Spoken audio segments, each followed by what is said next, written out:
งานเพลงขาวก้นบาทของพี่ลำเพลินวงศกรเด้อ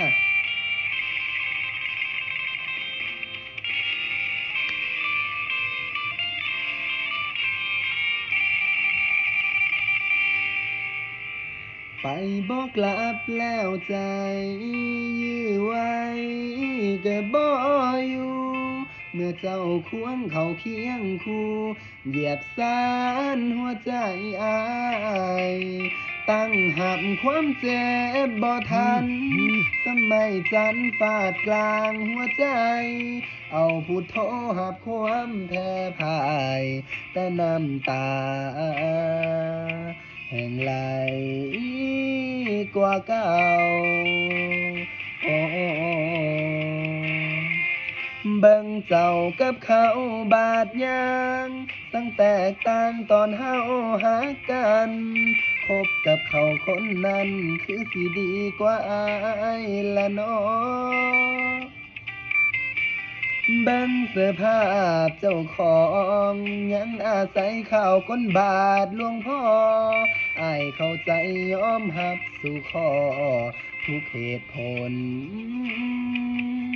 ที่เจ้าไป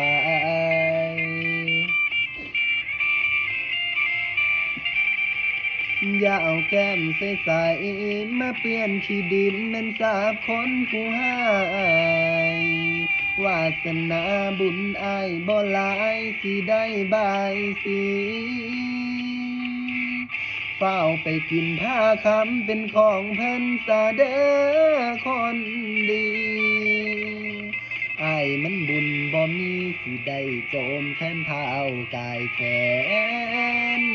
นาหักเจ้าเลยหลายแต่บุญอ้ายหน่อยเลยถือซอยกลายเป็นแฟนเพิ่นไปหักเขาสาแก้มเปิ้นเวินให้ลืมหาเขาให้ความเจ็บจงมีแก่อ้ายมือป้อนไข่ให้มีสุขแก่เจ้าวาสนาอ้ายบ่สมดาวเฮาบ่สมกัน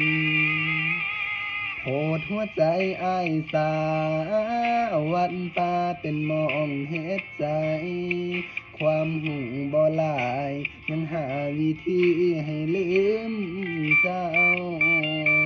ตั้งใจฟังคันเทศนา